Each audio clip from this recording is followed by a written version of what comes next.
Perfect. Awesome. Thank you so much, everybody. I would do anything in the world to be with you in Austin. I was there last February, and I spoke at that conference on the 4 Rs. Every leader needs to know to thrive in the new world of work.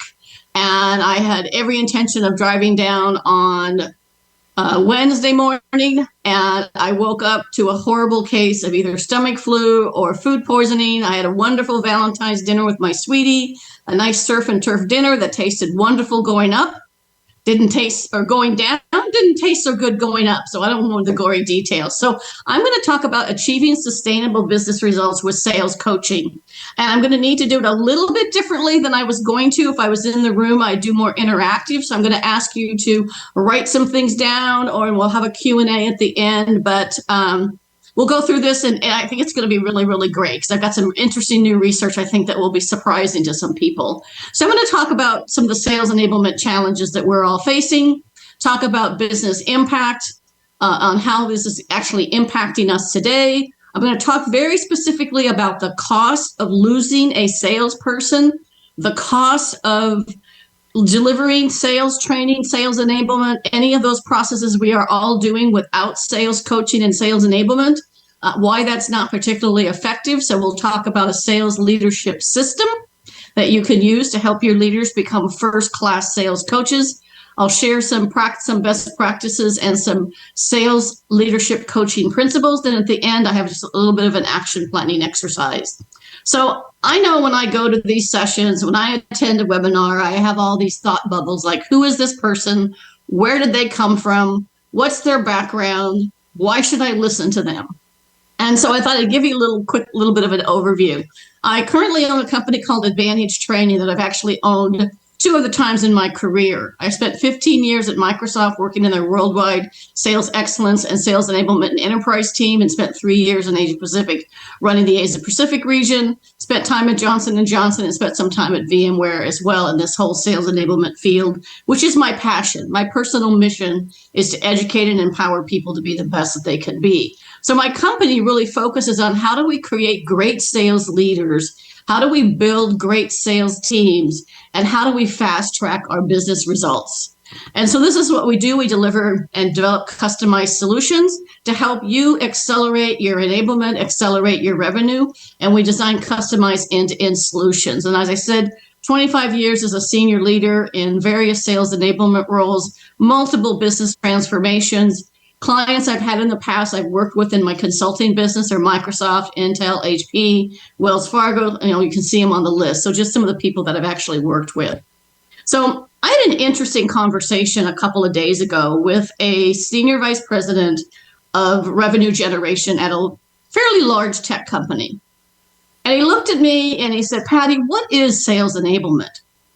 And I thought about it for a second, and I thought, okay, so I need to put together a model of business success that puts sales enablement at the heart of what's going to help organizations be successful. So I drew up this little model.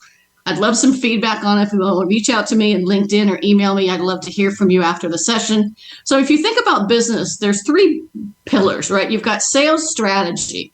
The company has their mission, their vision, their values. They have their strategic initiatives and their business priorities. Usually those initiatives and priorities are like 3 to 5 key things that you're going to do to help accelerate their business and be successful in this crazy, crazy time we're all working in. On the opposite side are your business results.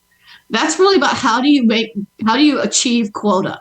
How do you have goal attainment? And how do you hopefully exceed your revenue year over year over year?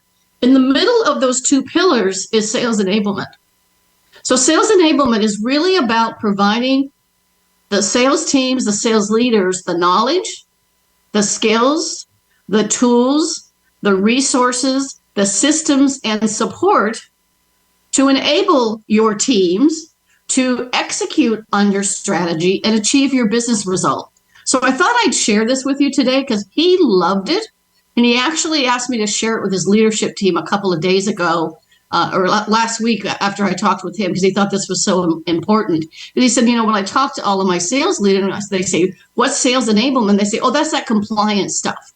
I need to send my people to that training. I need to send that to the event we're going to have. So it's way of thinking it strategically from a business perspective. And thinking about it is slightly different from a business leader's thought. So normally this would be an interactive discussion, but it's challenging to do that over Zoom. So think about, what are your biggest sales enablement challenges today? Is it getting executive support? Not only executive support at the beginning, but sustainably throughout your implementation of your sales enablement, your sales process, your sales methodology. Is it overcoming skepticism and the sellers who say, we've been there, done that, I've always been successful, why should I change? Is it the fact that the selling world has been completely turned upside down? And there's some new statistics that actually say customers prefer not to see a seller in person and either do it virtually or through other communications until the very end when they're getting ready to make that final decision. We're working with a virtual sales team. Many of us have always worked with virtual sales team, but now it's even accelerated even more. How do we obtain and keep that executive support and speak the language of business as how what we're trying to accomplish in sales enablement is going to enable them to execute that business strategy to achieve those business results? It's about all this digital selling evolution. I will tell you a funny thing. Back in 2002, I worked with one of our Microsoft executives who had written a book called The Digital Evolution 21 years ago, 22 years ago, actually, called The Digital Evolution. So we've been on this digital evolution for quite some time, and it's not going to change. It's going to continue to be an explosion. We have increased customer demands. Customers are smarter. They're doing all their research. In fact, there's a statistic that says customers already have done 70% of their research, talk to their internal client, talk to their internal peers, talk to external people they know, already done research on the internet before they even call one of us. And we've got this multi-generational workforce. So you may be managing, your teams may be managing and talking to customers and employees that are baby boomers all the way down to Generation X. So these are the challenges that we're facing. And the interesting thing about change, the only people that like change are babies who want to be fed or want to be changed. All the rest of us, as I always say, I love change. I love the excitement, but we actually have some of our challenges as well. So to improve in today's business world is to change. To be perfect is to change often. So how do you deal with that? I have been doing this work for 25, 30 years. And when I first started, we part of the sales enablement evolution.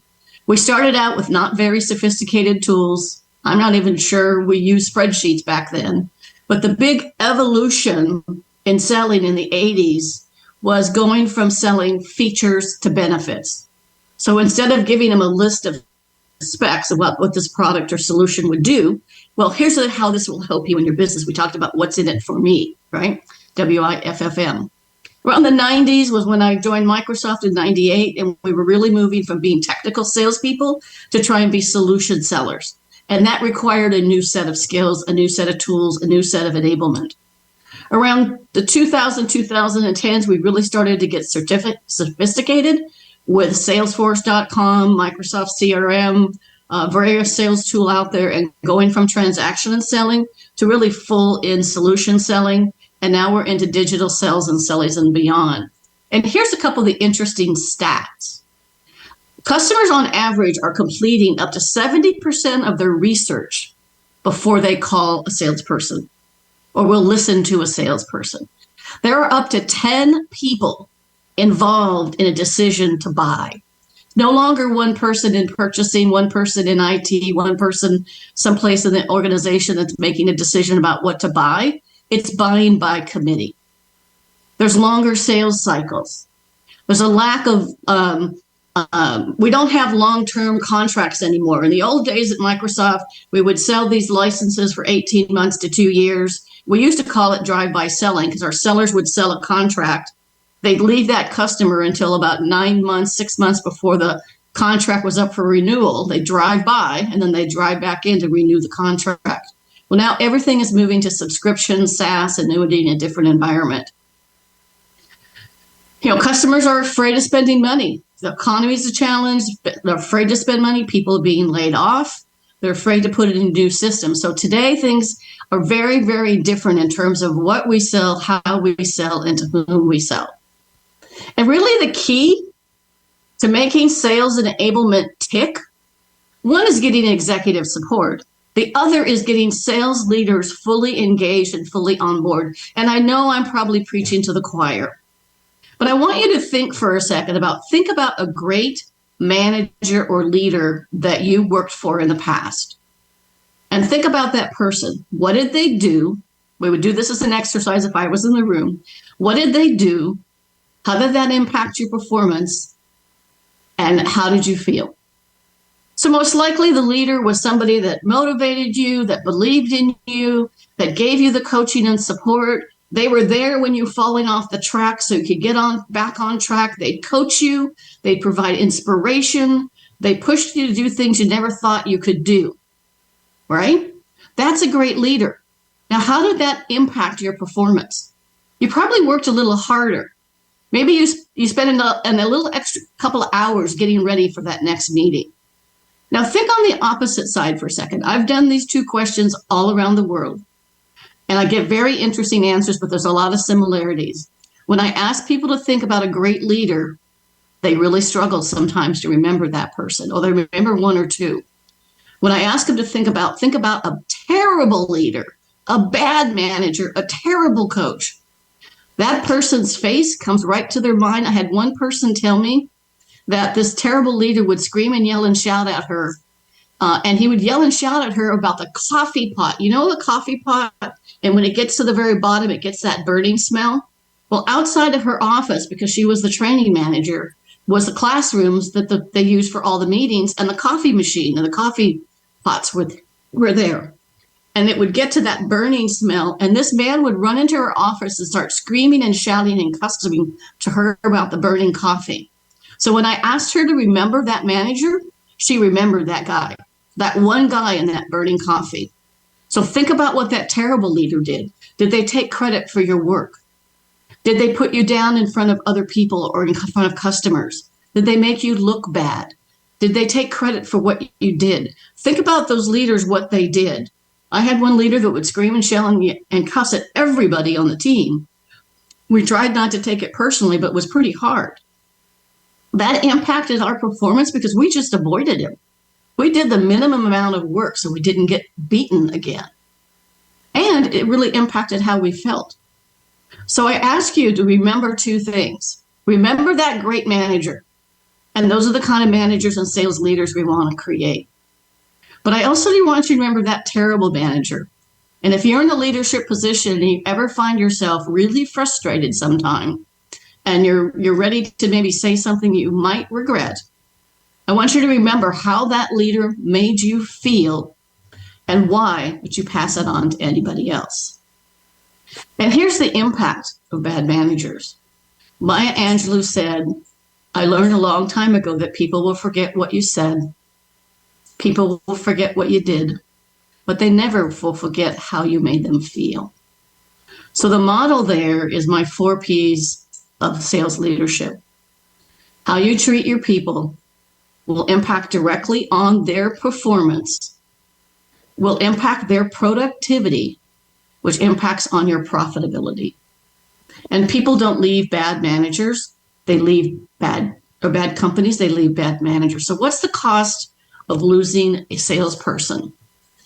So the impact of sales leadership was, I remember when I first went to one of our executives at Microsoft, and we were trying to position a new sales enablement program that we needed to roll out because we needed our sellers to transition from transactional to solution and selling higher in organizations. And we went in with our great pitch and all of our benefits and how it was going to help the visits, and they said no. So I happened to find this study, and I went back about 3 months later with a slightly revised proposal. But what I showed them, that was Sales Executive Council found that the power of sales coaching is that sellers with an effective sales coach outperform the average sellers, not the bad sellers, the average sellers between 9 and 14%, depending on the industry. So when I went into that meeting the next time, I started with this statistic. I said, what was our revenue last year? And they threw out the number. I don't remember what it was. And I says, what if I tell you, if we implement the sales enablement program, our revenue could have been 10% higher. And I got their attention because leaders like to know the facts. The cost of losing a salesperson is amazing. They used to say that if you lost an employee, you could take their salary and double it and say that's the cost of losing a person. With a salesperson, there's a lot more risk. So imagine you have a salesperson with a $100,000 quota or $1 million quota. You start with the fact that immediately you've probably lost potentially up to $750 in lost quota attainment. You add to that the cost of hiring the person, which takes on average about 90 days right now. You add to that the 6 months it takes the person to get up to speed, to be fully productive. In some organizations, longer than 6 months. And then add to that probably another maybe 250 to 500 in potentially lost revenue attainment. That's a lot of money.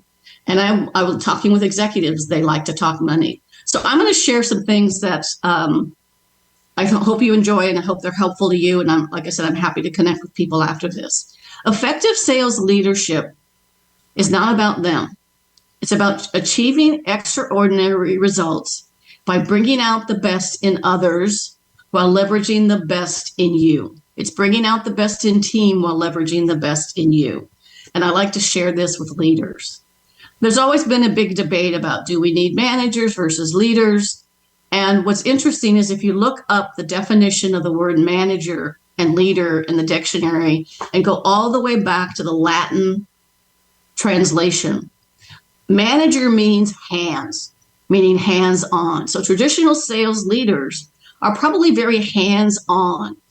They empower, they educate people, they motivate people, they delegate tasks to individuals, they give them the training they need, etc.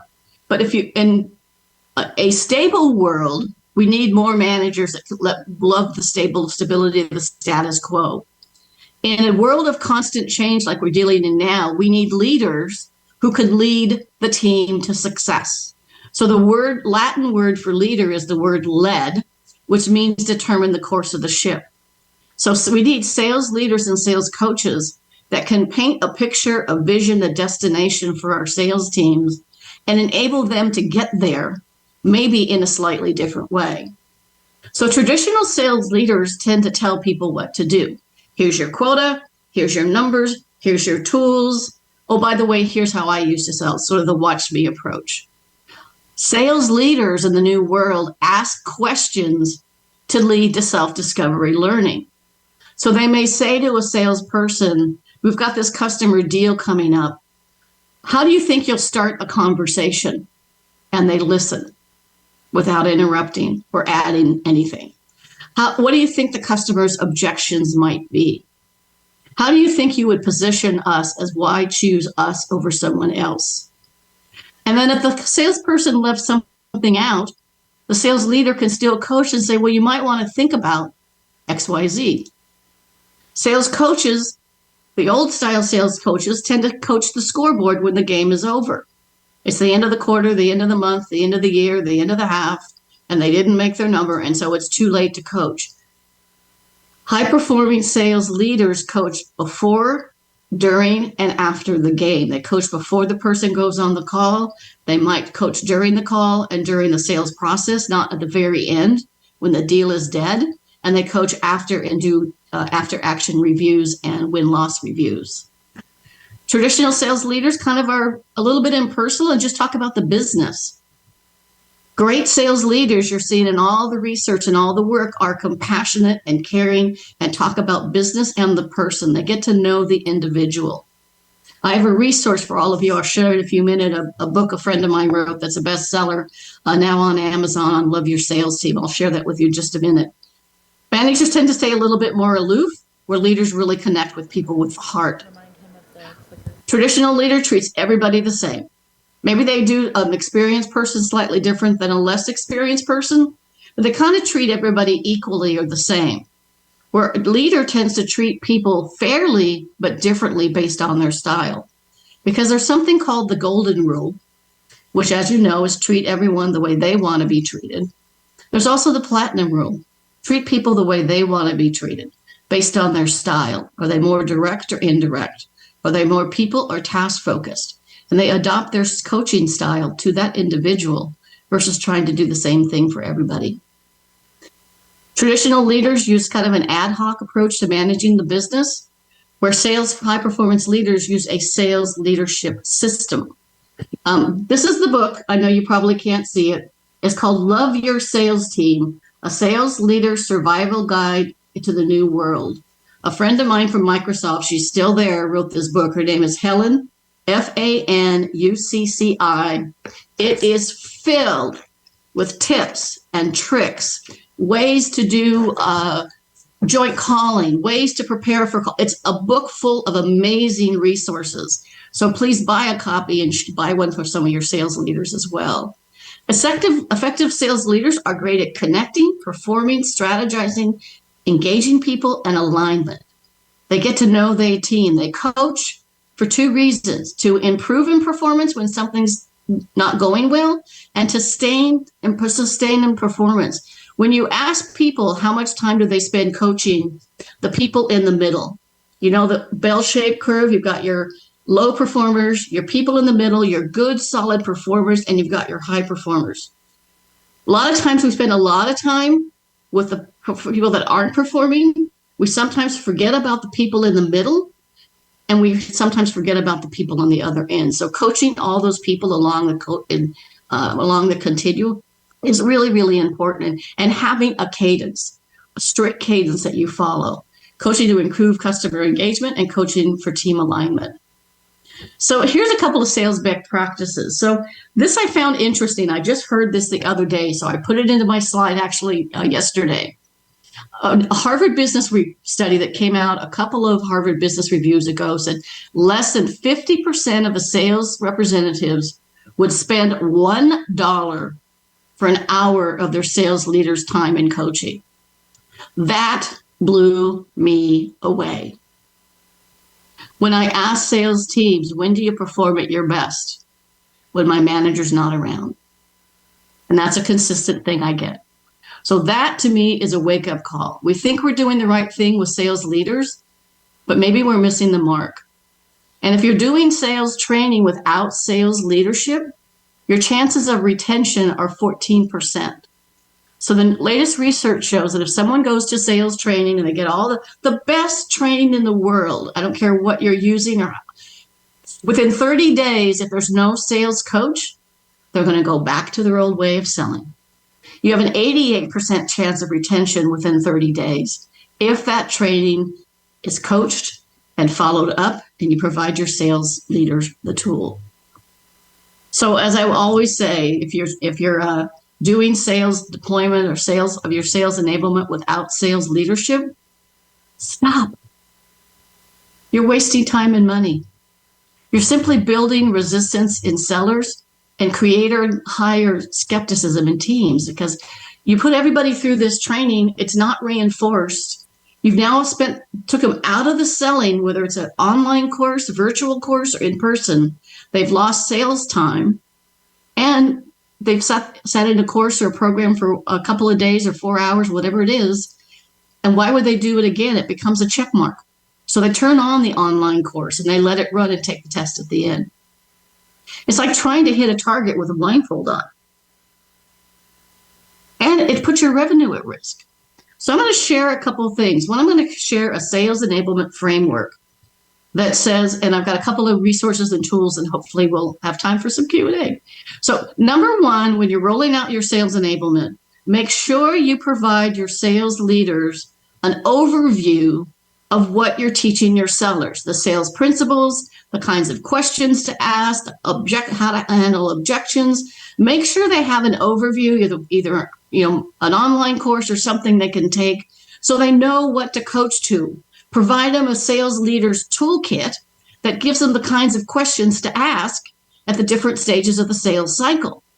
Then put in place a sales leadership system, like I'll show you in a minute, and then provide coaching clinics where the leaders get together and they actually work with each other and they coach each other on real sales challenges. For example, a seller who's not selling high enough, a seller who's not making quota, a seller who maybe the forecast is all over the board. So provide them opportunities to work with each other and set up cohorts or clinics or somewhere where they can share that knowledge and information. So this is the sales leadership system that started at Microsoft. I've used with a lot of my clients. 3 things: relationship management, opportunity management, and business management. And I'm going to talk through each one of these. So relationship management is making sure your people are selling, going after the right deals, building the right relationships with the right people in the organization. If decisions are made by committee, they need to make relationships with that committee or have someone on the team that does. It's selling to business decision maker and selling high, getting out of the trenches and selling to the person who has the money. According to Gartner, the people that make decisions in like an IT decision are not in IT. 90% of their time, they're the CFO. They're the head of operations. They're the head of sales. They're the head of revenue generation. They're the chief HR officer. And then track your customer partner experience score. Opportunity management is the 3 V's. Pipeline volume, we had a requirement that your pipeline needed to be 2.5 times your quota in order to meet your revenue attainment. So coaching, do your account teams have enough pipeline volume? There's coaching skills you use around coaching to volume. Pipeline value is the number of multi-products or number of multi-cloud deals, or the value, selling instead of a $10,000 deal, selling a $15,000 deals, or selling 2 for 1 or something in that case. And then pipeline value is time to close. If you're coaching your sales team, you're looking at their pipeline, and the deal's been stuck at the qualify stage for 90 days, it's going to be tough to close that deal. So coaching them around, how could we speed up this opportunity? Who are you talking to? What help do you need? How could we get this deal moved through the pipeline? And finally is business management, forecast accuracy, quota attainment, and revenue attainment, and providing your sales leaders skills around relationship coaching, opportunity coaching, and business management coaching. The way some of our countries in Microsoft were forecasting was either a spreadsheet or phone calls. The EVP calls the CVP calls the sales leaders calls the sellers, and they all say what's going to close this month, this quarter, this year. Not very efficient. Let's go with this one.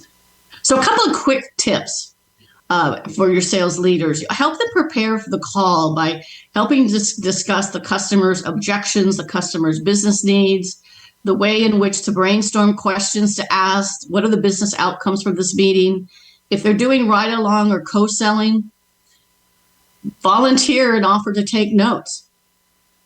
Rather, it'll keep you from talking and allow the seller to run the call. Provide your coaching after the call and start with their assessment.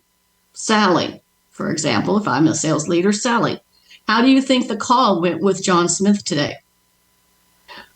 Well, what do you think you would do differently next time? What did you do well you want to do again? And then provide your coaching. Having those after action reviews. What happened? Why did it happen? What did we learn from it? And what would we do differently? And then having a strict cadence. We had a cadence where bi-weekly one-on-ones were held on a certain day. Team meetings were held on a certain day. Forecast calls were held on a certain day. Win-loss reviews were consistently done, at least on a regular basis, so we can all learn from it.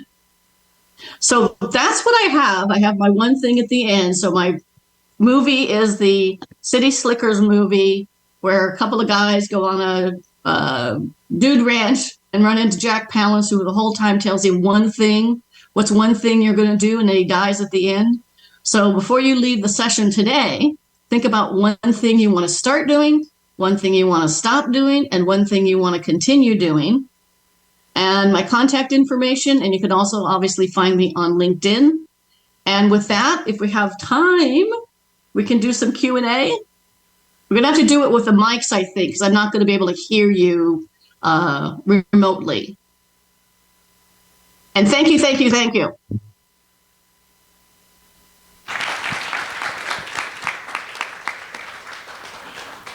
Thank you so much, Patty. Does anyone have any questions for Patty?